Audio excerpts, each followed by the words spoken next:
Selamat siang. Luar biasa, Bapak Guru. Ini anak-anak daun dari zaman now. Mereka setia.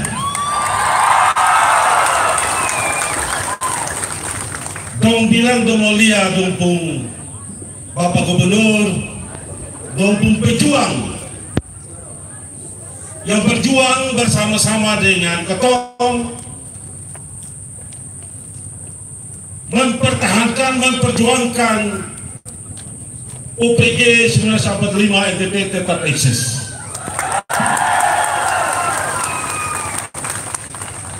Lantas dan tidak salah,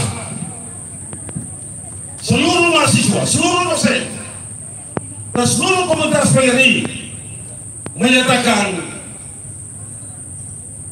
FEBEL UPG 45 dan UPG 45 adalah FEBEL. Itu menandakan bahwa tidak bisa dipisahkan antara tubuh dan nyawa. Terima kasih Bapak Gubernur Nusa Tenggara Timur disapa Bapak Febel,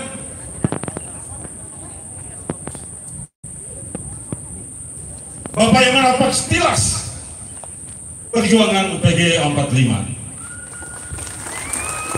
Tidak bisa dipungkiri, seringkali Bapak katakan bahwa apakah saya buat anak-anak masih ada.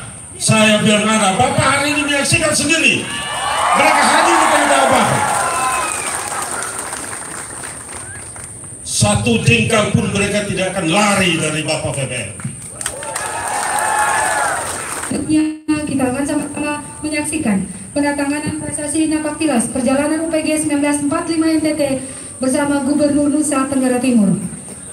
Untuk dan penuh rasa hormat kami undang Bapak Gubernur bisa berada di posisi yang disiapkan. Didampingi oleh Direk dan para rekan.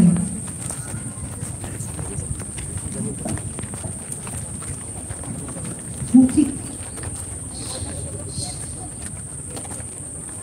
Dengan memanjatkan puji syukur kepada Tuhan Yang Maha Kuasa, dan atas seizin kita yang hadir di tempat ini, dengan ini saya menandatangani prasasti Napaktilas Universitas Persatuan Guru Serius Masyarakat Nusa Tenggara Timur.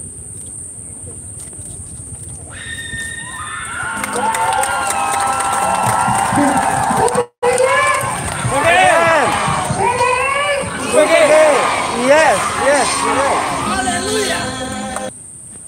Yang saya hormati BPH PGRI Bapak Samhaning, ini sahabat lama, teman sekolah dulu. Dulu kalau saya dengan Pak Samhaning itu kalau sekolah dari kelas 1 SMP Negeri 1. Kalau kelas 1 itu semua dicampur, yang bodoh pintar semua jadi satu. Nanti kalau naik kelas 2 disaring, yang pintar di A, sedikit pintar di B, turun pelan-pelan. Yang terakhir sudah itu. Nah, kami dua yang terakhir itu. Itu tahu sudah itu kelompok mana, harus tahu sudah. Yang saya hormati Bapak Rektor UPG 1945 dan seluruh sivitas akademika, para anak-anakku yang saya cintai, saya banggakan, mahasiswa UPG 1945. Kita bersyukur bahwa kita mempunyai Pak Samhaning yang manusia yang sangat tidak pernah menyerah dalam situasi apapun. Jadi saya kenal orang ini, hari ini berdiri sebuah lembaga yang membanggakan kita dan ikut berperan di dalam membangun manusia Nusa Tenggara Timur. Tentunya tidak terlepas dari kegigihan perjuangan seorang yang tidak pernah mengenal putus asa. Saya banyak bergaul dan saya menemukan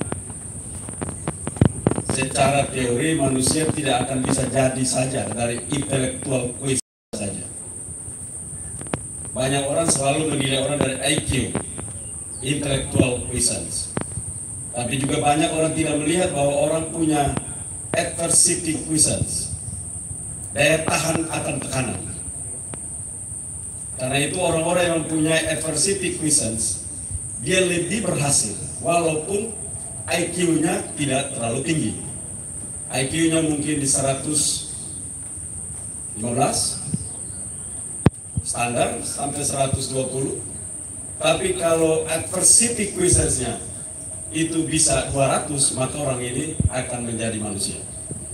Dia biasa never give up. Orang-orang yang bilang I cannot stop when I'm tired, I stop when I'm done. Nah, itu orang-orang yang punya karakter seperti itu. Jadi melihat lembaga ini, harusnya lembaga ini melahirkan karakter-karakter pejuang, karakter-karakter yang tidak pernah mengenal takut, karakter-karakter yang tidak pernah mengenal capek, tapi karakter-karakter yang terus bekerja, terus membangun untuk kepentingan Nusa Tenggara Timur. Karena itu di depan anak-anakku, di depan para pejuang, saya bangga untuk berada bersama-sama dengan kalian.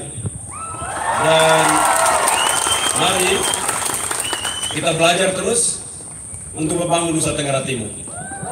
Karena kita membutuhkan banyak kader generasi muda yang terjun di lapangan, yang tahan panas, yang tahan hujan, tahan gelombang, dan tahan segala hal untuk membangun Nusa Tenggara Timur. Orang pintar seperti apapun, kalau tidak tahan uji, dia bukan siapa-siapa. Dan karena itu kita bersyukur untuk itu. Dan sekali lagi selamat untuk UPG 1945. Teruslah berkarya untuk membangun Nusa dan bangsa, khususnya provinsi yang kita cintai, Nusa Tenggara Timur. Terima kasih buat semua. Salam.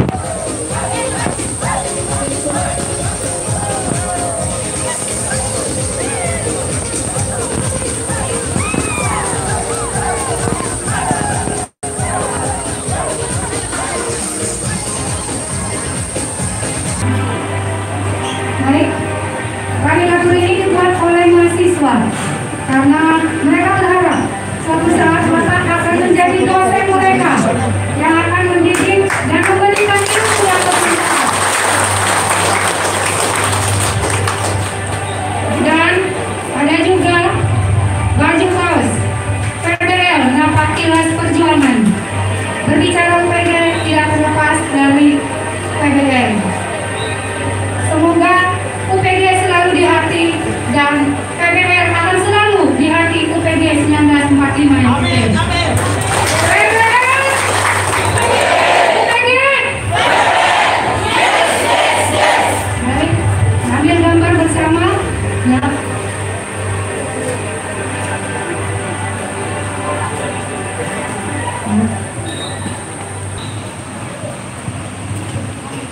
Yang saya hormati dan banggakan Bapak Gubernur Provinsi Nusa Tenggara Timur, Bapak Dr. Victor Buntilo Laiskodat SHMSI, Bapak Anwar Pogeno, staf khusus, Bapak Petrus Seran Tahuk yang adalah pelayanan Dinas Perbatasan NTT Timor Leste, Bapak Kadis Pendidikan, Bapak Linus Musi, Ibu Kadis Pora NTT, Bapak Dr. Samuel Haning SHMA yang adalah Ketua Badan Penyelenggara Harian Pengurus Besar PGRI Nusa Tenggara Timur, seluruh pimpinan universitas dan juga sivitas akademika UPG 45 yang saya hormati dan saya banggakan. Tentunya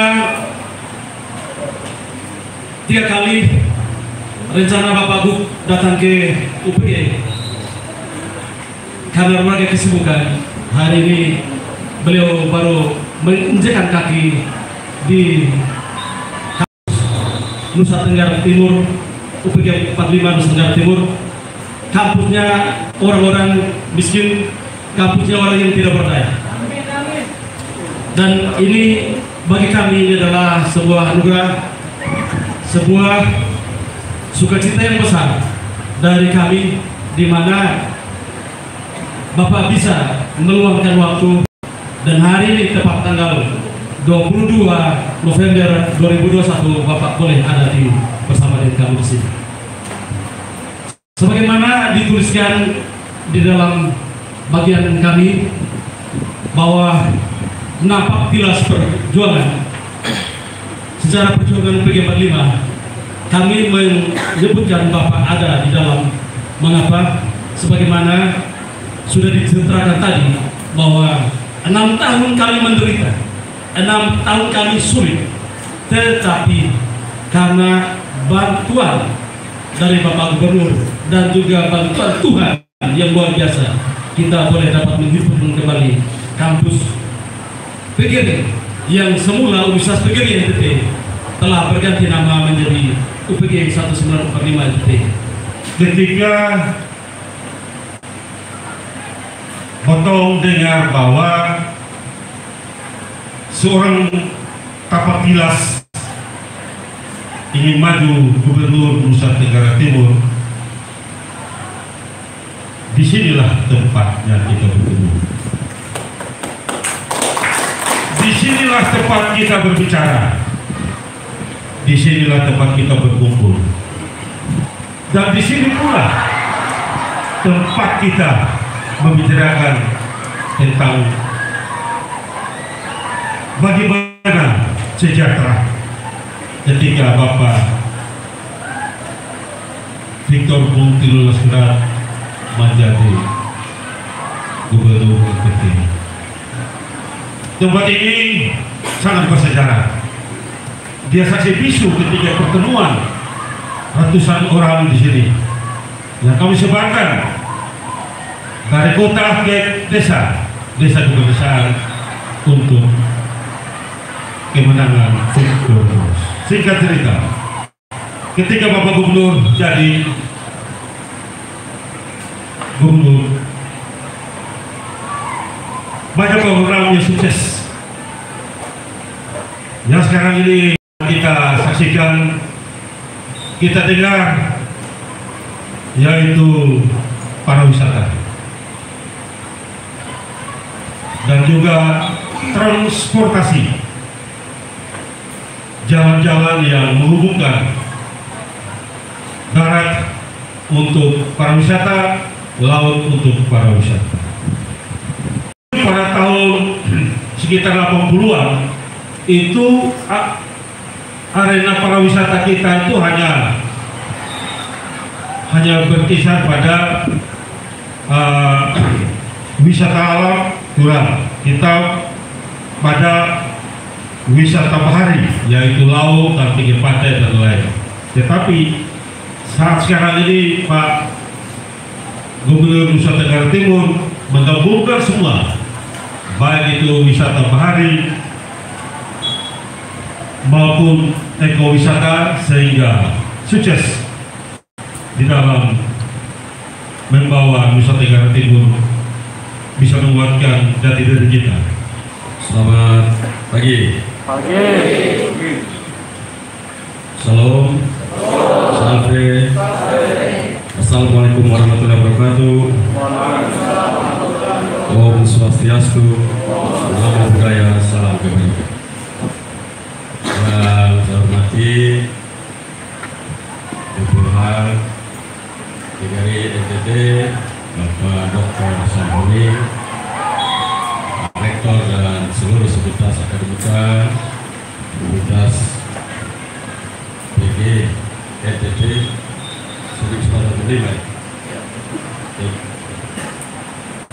Universitas PGRI 1945 Nusa Tenggara Timur.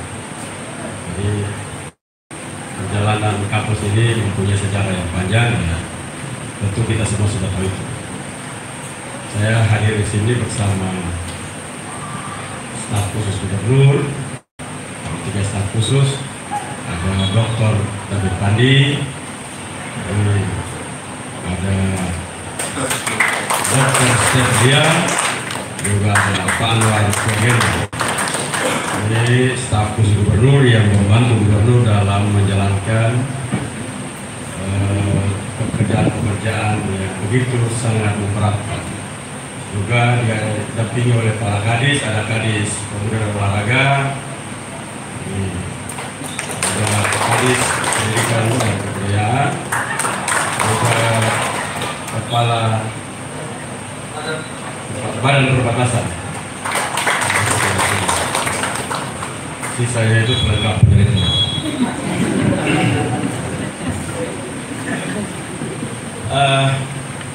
Saya hari ini bicara tentang penguatan jati diri ya.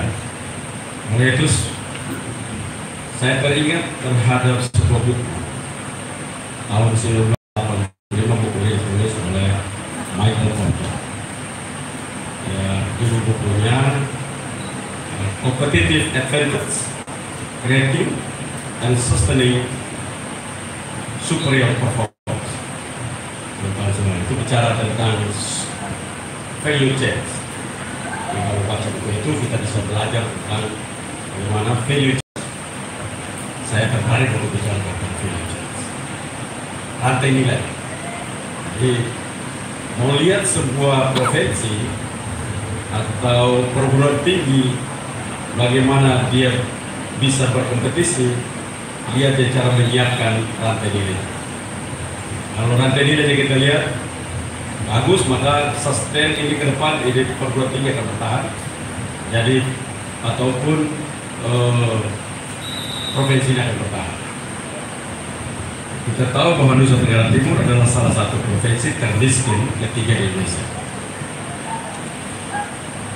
Dalam sejarah pemerintahan, provinsi ini pernah menjadi provinsi yang sangat dibanggakan. Zaman Pak Ayakari, gubernur kedua, lalu dilanjutkan oleh Pak Ben, kita bahkan pertumbuhan ekonomi kita melampaui daripada Sulawesi Selatan. Zaman itu, catatan dokumen kita baca bahwa zaman keemasan Nusa Tenggara Timur zaman itu mendapatkan kehormatan karena pemimpinnya begitu visioner dan mampu menurunkan visinya menjadi program-program kerja dan dapat dikonkretkan pada level operasional. Hari ini kita bicara tentang rantai nilai Nusa Tenggara Timur. Apa saja rantai yang ada? Jadi ukurannya rantainya makin panjang dan ada nilainya ada di NTT, maka daerah itu akan maju. Dan kalau rantainya yang panjang ada di luar, maka daerah itu akan miskin. Dia ukuran cuma itu. Yang kita bicara. Kalau kita bicara tentang pertanian, rantainya kita lihat. Bicara tentang jagung saja, satu komoditi. Mulai dari jagung harus. Jadi di sini ada pertanian kan Pak Rektor? Ada dosen pertanian di sini? Satu, sedang Mama. Tiba-tiba orang tanya, jelaskan value change dari jagung, Mama. Jelaskan rantai nilai dari jagung. Mulai kita hitung. Rantai nilai jagung. Mulai start. Apa saja?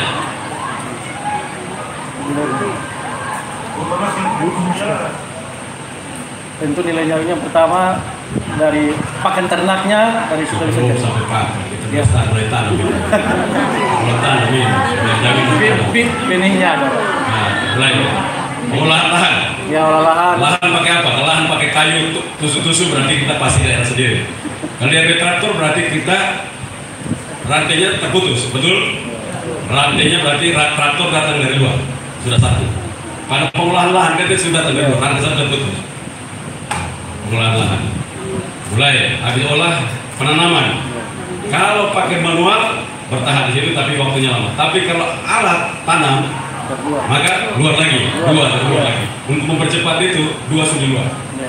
Nah, tanam. Begitu dia sudah tanam, butuh apa lagi? Nah, pupuk di dalam. Nah, luar lagi, tiga lagi sudah luar lagi. Ini pupuk.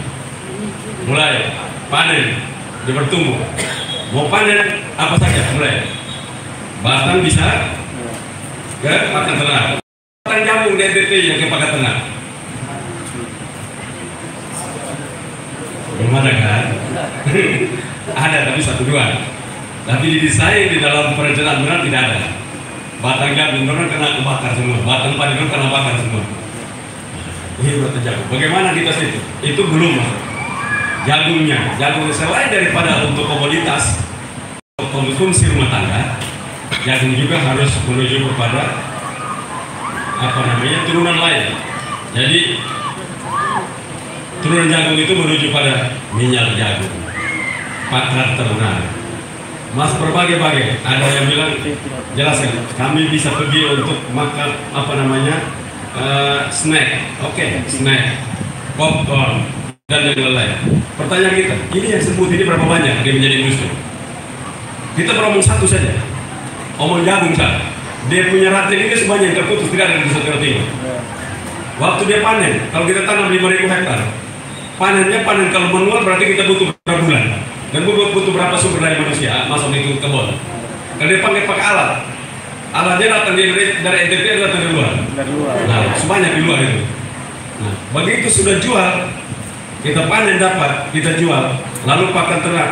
1 tahun Nusa Tenggara Timur mengimpor pakan ternak 1 tahun hanya babi dan ayam itu 1 triliun. Itu cuma pakan saja. Artinya 80% pakan ternak itu 80%-nya datang dari jagung. Maka kita sedang buang jagung kita. Jadi kita baru ngomong satu saja. Untuk Suto itu kita tidak pernah incar di situ. Jadi inilah saya bilang, kita biasa melakukan sekolah tanpa kita riset dulu. Sekolah untuk kita masuk di mana? Apa saja yang sedang kita kurang hari ini. Jadi itu saja. Mesin untuk pencacah saja sekarang baru ada beberapa bengkel kita sedang mendorong untuk pencacah jagung, pencacah batang padi untuk bisa difermentasi agar dia disiapkan menjadi pakan ternak ke depan.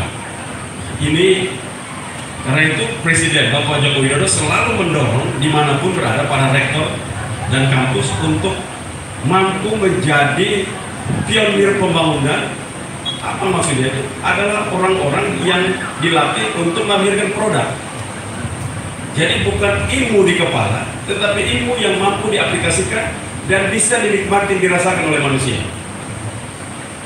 Itu Nusa Tenggara Timur kita punya banyak hal yang karena kita tidak pernah riset supply chain, value chain ya, maka kita disuplai value chain ya, rantai nilainya disuplai oleh pihak lain. Begitu kita disuplai oleh pihak luar, itu menunjukkan bahwa kita tergantung pada dunia luar. Kalau kita tergantung dunia, maka kita punya ekonomi disebut back effect economics. Apa itu? Itu kita punya itu ekonomi yang buruk karena tergantung dari luar, sumber daya alam dari luar. Sumber daya alam dia ambil semua, sumber daya manusia yang bagus datang untuk mengambil semua, dan kita tidak pernah dapat apa-apa. Itu kalau baca teorinya apa namanya Mirgal Gulma, itu apa namanya Mirgal punya teori tentang back box effect economics ini. Itu harus kita tahu di mana apa kita provinsi ini ada sedang membangun ke sana. Karena itu kita perlu untuk menyiapkan anak didik kita untuk kita jelaskan. Jadi satu anak didik kalau bisa jaga, kalau kamu jelaskan tentang rantai nilai padi, langsung dijelaskan A, B, C, D yang ada luar, B, C, yang ada luar, ini dan luar. Untuk itu kita perlu sekolah ini supaya ke depan tidak boleh lagi datang dari luar. Harus kita punya sendiri. Nah, itulah pendidikan pembangunan masa depan. Tapi kalau umpama kita punya pendidikan yang hanya mengerti saja, dia turun tangan tanya tidak mengerti, itu Pak Mes ya, oke itu dia.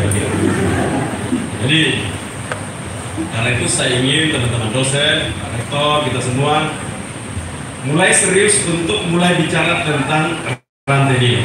Bukunya Michael Porter kalau bisa dia banyak baca, karena itu minimal basicnya itu dulu. Sehingga basic itu kalau kita mana-mana gampang. Nah, kita bisa lihat, oh ini model kampusnya begini, kampus yang ada di NTT model begini, kita menuju ke sini. Kampus ini akan menjadi kampus yang superior untuk performance, karena dia telah menyiapkan sebuah langkah yang berkaitan langsung dengan apa namanya basic need dan juga local basic resources. Itu harus sana. Kita sekarang ini punya local basic resources kita tidak bisa kita kerjakan, bahkan tidak dikerjakan karena kita tidak pernah peduli tentang itu. Nusa Tenggara Timur itu begitu luar biasa. Kekayaannya luar biasa. Saya selalu dapat apa namanya teman-teman kalau saya keluar umpama ke Norwegia, Menteri Kelautan dan apa namanya perikanannya bilang begini, nenek moyang kami dulu kalau kami mau makan daging kami berburu ke hutan, nenek moyang kami. Lalu ilmu pengetahuan begitu maju, kami tidak perlu berburu untuk makan daging karena kami mampu untuk budidaya. Sehingga apapun hari ini kami bisa berikan. Dalam hati saya, kami juga mampu. Lalu dilanjut. Kami dulu nenek moyang kami disebut fighting, untuk pergi berburu untuk makan ikan ke laut. Tapi sekarang kami tidak perlu berburu luar biasa karena kami bisa budidaya. Itu yang kami tidak. Jadi budidaya kita punya tempat budidaya terbaik, tapi tidak ada mahasiswa, tidak ada siswa atau manusia NTT yang serius budidaya. Ada budidaya 1-2 keramba, tapi tidak ada budidaya 5.000 keramba, tidak ada. Tidak ada yang budidaya seperti itu. Kita mempunyai begitu banyak komoditi yang luar biasa. Norwegia itu penghasil minyak, salah satu negara penghasil minyak luar biasa. Tapi dia tidak mendorong minyaknya sebagai kekuatan untuk devisa negara.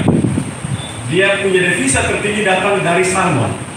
Salmon adalah salah satu dari 10 komoditi terbaik dunia yang ada hari ini dari laut. Salah satunya salmon. NTT memiliki sekitar 7-9. Kita melihat sudah. Salmon tidak ada. Kita hitung surat salmon. Berarti ada 9. Dari 9 itu kita punya. Mulai itu. Lobster. Ada DDT tidak? Ada. Banyak bahkan. Mulai. Udang. Ada DDT tidak? Banyak.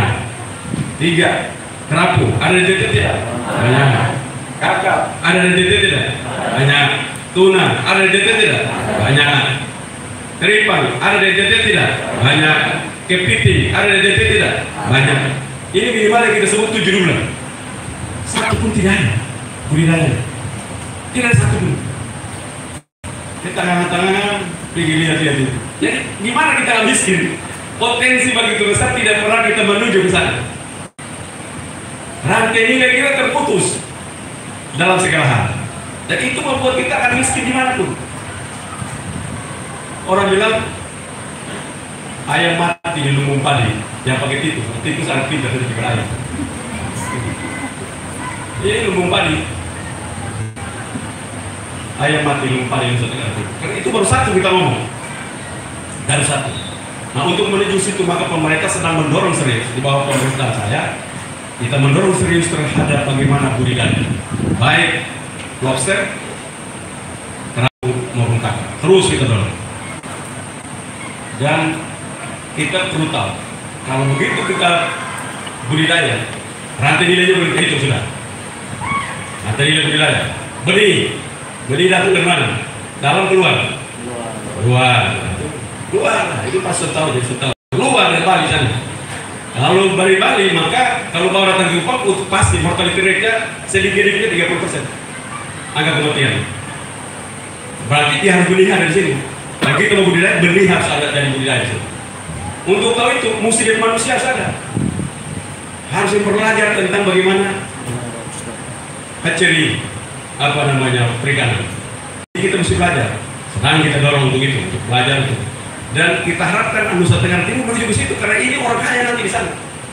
Ini tempat-tempat orang-orang kaya ini. Seluruh nelayan miskin itu karena dia buruh nelayan. Seluruh petani miskin karena dia buruh petani. Dia bukan pengusaha pertanian, dia bukan pengusaha perikanan. Harus didorong adalah mereka adalah bagian dari cara berpikir, transformasi berpikir mereka harus menjadi orang-orang wira usaha. Jadi berburu, tipikal buruh itu begitu. Dulu saya kalau sekolah ditanya, pekerjaan orang tua, tani itu kami paling buruk sebenarnya tani. Padahal sebenarnya pertanian itu menjadi kekuatan. Itu salah satu profesi purba. Pertanian, peternakan adalah profesi purba. Kalau kita baca di Bible, kalau orang yang Kristen baca di Bible itu tentang persembahan itu selalu bicara tentang ternak dan bicara tentang hasil panen pertanian. Itu berarti profesi ini profesi purba. Apa beda profesi purba zaman Kain dan Habel dengan zaman hari ini? Ukurannya pada bagaimana cara mengelola tanah itu, bagaimana cara memproduksi tempat itu. Itu perbedaan saja. Perbedaan pada ilmu pengetahuan. Peradaban ilmu pengetahuan itu membedakan walaupun profesi di purba, tetapi pengerjaan purba kalanya ditinggalkan, dia menuju kepada pekerjaan-pekerjaan modern. Ciri khas pembangunan yang modern itu apa? Ciri khas pembangunan modern itu adalah satu, dia lakukan modernisasi. Jadi mulai alat pertaniannya modernisasi. Kalau dia main kayu terus begitu, sepanjang jalan kenangan. Tanamnya pun kas masuk 5 biji, yang tumbuh mana syukur. Nah, ini kan mulai masuk orang sudah mulai latih benih unggul atau tidak, berapa banyak panennya. Kita tanam benih ini 1 hektar akan panen berapa? Panen 1 hektar 2 ton, atau panen 1 hektar 7 ton, atau 10 ton. Itu semua sudah didesain. Rekayasa genetik itu sudah dilakukan. Dan dunia sudah menuju ke sana.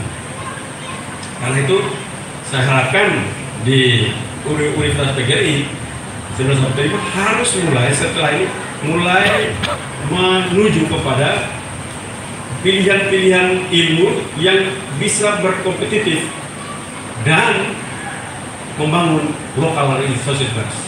Jadi harus bangun local resources base. Itu cara. Kalau tidak, kita nanti orang lain yang datang kerja, kita nonton. Kalau sudah jadi, berarti kita ikut, tapi setelah kita setelah. Karena itu kita mulai untuk membangun local resources base kita. Beberapa daerah di Jepang dalam perjalanan sejarah saya baca, mereka itu desa-desa miskin seperti Nusa Tenggara Timur. Kalau saya baca literatur mereka untuk bagaimana mereka menulis tentang dulu desa itu. Tapi mereka melakukan riset yang luar biasa. Mereka mengirimkan anak-anaknya untuk melakukan sekolah, mencari ilmu berkaitan dengan local resources base mereka. Contoh antara lain bagaimana sake itu dikeluarkan. Sake itu difermentasi dari beras. Tapi beras jenis apa? Harus ditanam di beras. Ini jenis seperti ini, fermentasi dengan cita rasa seperti ini. Maka sake hari ini salah satu minuman alkohol termahal di dunia. Yang dikuasai oleh Eropa, khususnya Scotland dan Irlandia, untuk Scotch whisky dan yang lain. Tapi ini sake salah satu produk alkohol yang per botol hari ini bisa harganya 1 juta rupiah per botol. Itu datang dari bagaimana mendownstream pertanian menuju industri. Dan tadi yang saya bilang itu supply chain dan value chain-nya. Kita punya downstream, kita belum jalan. Kampus harus mampu melakukan riset untuk melakukan downstream, lanjutan terhadap setiap produk peternakan maupun pertanian bahkan perikanan harus riset dulu. Jadi kita jangan ngomong banyak, lu punya downstream dulu, ilmu downstream lu mana? Bicara tentang kami menghasilkan mesin pakan ternak termurah, kami menuju rumah pengering, mesin pengering kelor terbaik. Kita mesin pengering kelor datang dari dalam atau luar? Kelornya terbaik. Bahkan WHO menyatakan pohon kelor disebut miracle tree, pohon ajaib. Pohon ajaib loh. Ini yang ngomong bukan dari Indonesia, yang ngomong itu WHO. Badan Kesehatan Dunia PBB menempatkan kelor sebagai pohon ajaib. Itu pohon tumbuh liar di Nusa Tenggara Timur. Tapi kita sekarang ini ya sudah kerjakan tapi belum maksimal. Dulu dokter saya beria menjadi bupati, saya bicara tentang kelor, dia bilang itu makal habis gitu. Nah, ini dulu susah mati mama bagi kami itu sudah begini lagi makan lagi bang. Jadi saya bilang ini bukan saya mau, ini dunia menunjukkan pohon ini sebagai pohon ajaib, sebagai pohon ajaib, pohon dengan nutrisi dan vitamin terbaik yang pernah ada di dunia. Kita tumbuh liar di mana-mana, tapi kita tidak kerja. Kita sekolah, semua sekolah berjuang mati pun. Sekolah hukum itu baik. Saya tidak salah kalau fakultas hukum. Baik. Dan juga tidak salah yang lain. Tapi bawa sekolah juga tentang bagaimana merawat kelor, membuat kelor hebat. Itu kan punya kita, local resource base. Kita harus keluar dari situ. Sehingga kalau orang bicara tentang ahli kelor harus NTT. Yang ahli kelor datang dari lain tempat. Orang kita punya tempat kelor paling banyak, ahlinya datang dari daerah lain yang ajar kita tentang kelor. Ini kan aneh. Berarti sistem pendidikan kita sedang salah. Nah, momentum bagaimana kampus merdeka belajar, ini momentum terbaik untuk kita bisa keluar dari kita punya base kita untuk kita belajar yang lain. Kan sekarang undang-undang aturannya udah membolehkan kita untuk bisa belajar lain. Kita harus belajar. Jadi dunia kampus itu tidak belajar di dunia yang hidup dalam ilmu pengetahuan dalam abstrak. Tapi dia ilmu pengetahuan yang bisa dikonkretkan hari ini. Jadi kamu ditanya, apa produkmu selain daripada lulusan? Lulusan kami menghasilkan produk-produk seperti A, B, C, D, E, F, G, H, A. Itu tandanya, ini kampus saya. Ini kampus saya. Itu ukurannya sana. Bukan lulusan kami telah lulus sekian banyak dengan prestasi 3,9, 4 tuh nggak ada guna. mau lulus summa cum laude, mau cum laude, mau apa, tapi kalau tidak guna di kampus ini. Tapi kalau dia bilang kami melakukan riset, dan dunia hari ini kan dunia riset, bahkan menjadi seorang master, doktor, tidak perlu sekolah lama di dalam kelas.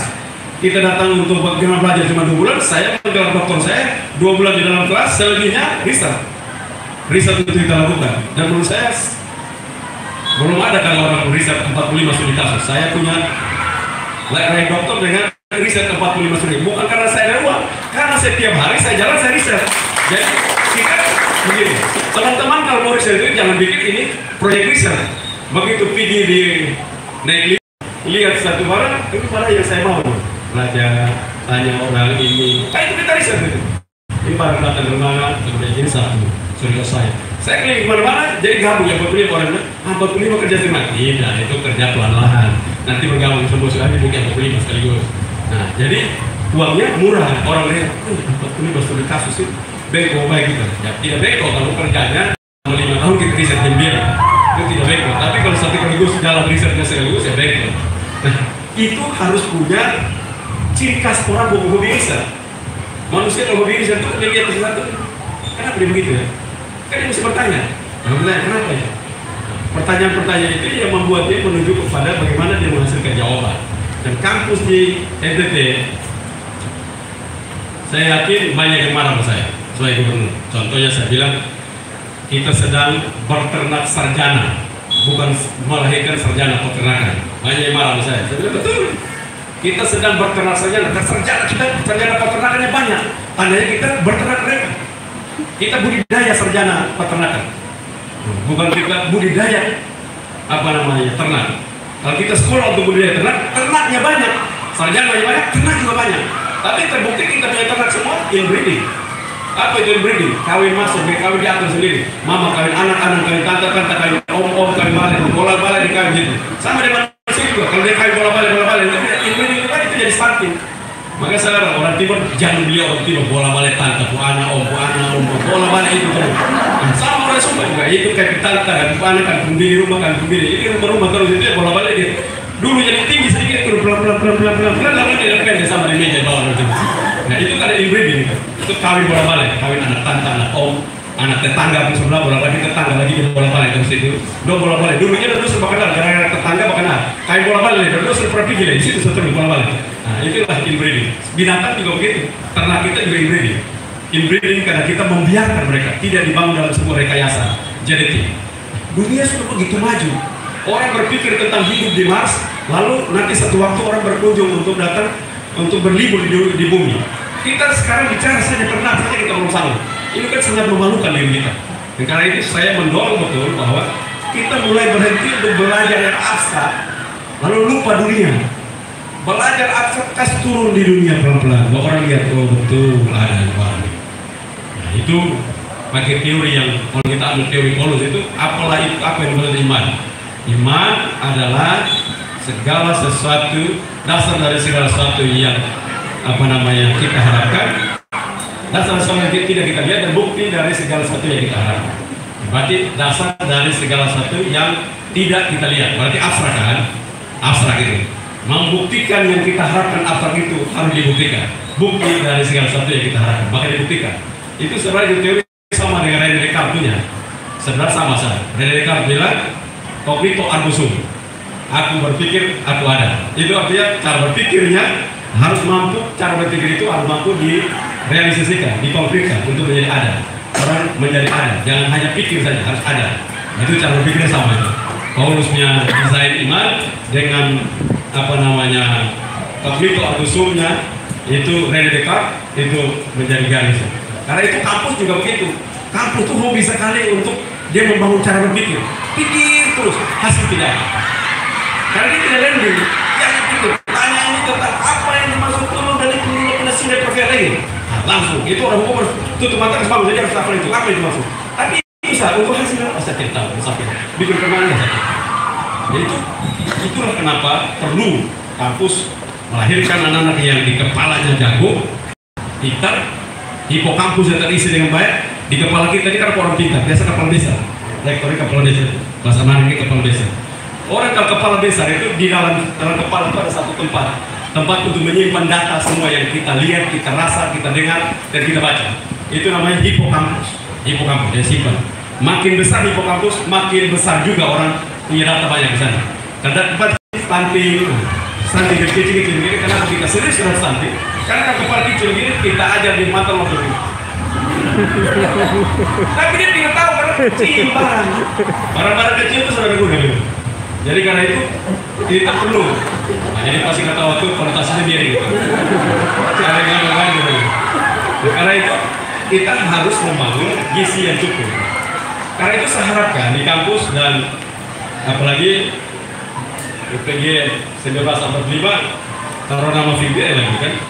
Itu beban itu berat tuh, baik buat saya, baik buat bapak ibu semua, berat loh. Karena VBL punya tas kan, mesti kalian tahu tasnya apa. Itu harus pintar, nggak boleh bodoh, dan berani. Pintar, berani, dan peduli. Pintar, berani, peduli. Think dalam sistem pendidikan disebut think, hard, and guts. Yang cerdas, yang peduli, dan yang berani mengambil resiko untuk kepentingan publik. Itu karakternya. Jadi kalau umpama nanti kita terakhir UPG 1945, oh yang ada PBL di situ ya. Kok bisa nggak mungkin di situ? Sama orang bilang, umpama PBL Yesus, itu bodoh, ini pasti bukan. Lu pasti bukan, itu karang biasa. Karena karakter Yesus itu pintar saja, nggak mungkin bodoh model begini dengan orang itu Yesus. Nah itu contoh bagaimana kita mampu membuat networking kita secara baik sehingga hari ini ada bapak ibu semua. Saya mengharapkan kita mulai merubah cara berpikir kita. Karena EPK itu tidak miskin. Yang miskin adalah kita yang tidak mampu mempunyai knowledge yang kurang, tidak punya knowledge yang cukup untuk bagaimana kita mengatasi kita punya masalah kita. Contoh paling, kita punya binatang purba, one and only in the world. Apa namanya? Komodo. Tapi komodo turun-temurun tidak ada yang urus. Sekarang lah kita mulai urus. Serius karena one and only, maka yang masuk sana harus bayar $1.000. $1.000 itu berarti kurs hari ini, currency hari ini 14.000 sekian, berarti 14 juta dolar banyak untuk masuk ke sana. Kalau dia tidak boleh, orang bilang mahal sekali. Ya memang mahal. Miskin banyak kami punya orang sini, kaya yang kami tidak ada. Jadi yang datang miskin jangan datang tambah kami, kami super berat di sini. Hanya orang miskin kan kami punya banyak orang. Yang mesti kami mau itu kami kuasai barang itu. Yang kaya kami tidak punya, itu yang datang kami. Karena itu saya harapkan untuk hal-hal seperti ini harus kita kerjakan. Tapi kita lihat hari ini, walaupun segitu, tetapi kan bertumbuh luar biasa. Hari ini hotel bintang 5 luar biasa bertumbuh saya. Dan kita ke depan saya sudah memerintahkan untuk buat perbuk dan perbuk lantai DPRK tidak ada bintang 3 yang dibangun para pengusaha yang datang bintang 4 ke atas. Bintang 3 tidak ada. Bintang 3 harus diberikan kepada masyarakat. Jadi masyarakat akan bangun community based tourism.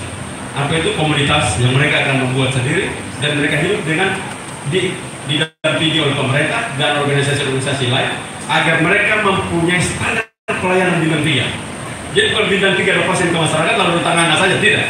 Mereka di-upgrade untuk mereka mempunyai kualitas pelayanan pada tahap bintang 3.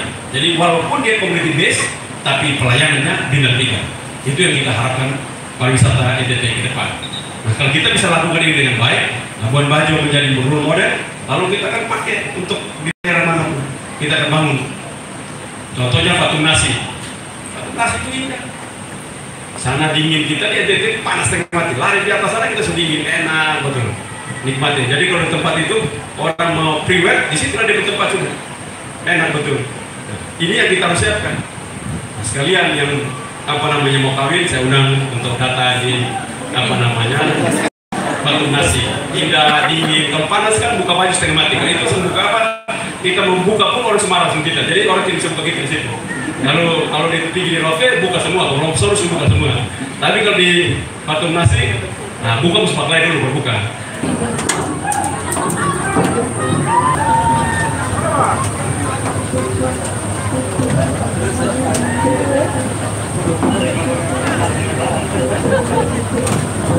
Kalau pembangunan sudah ada konsep rasa.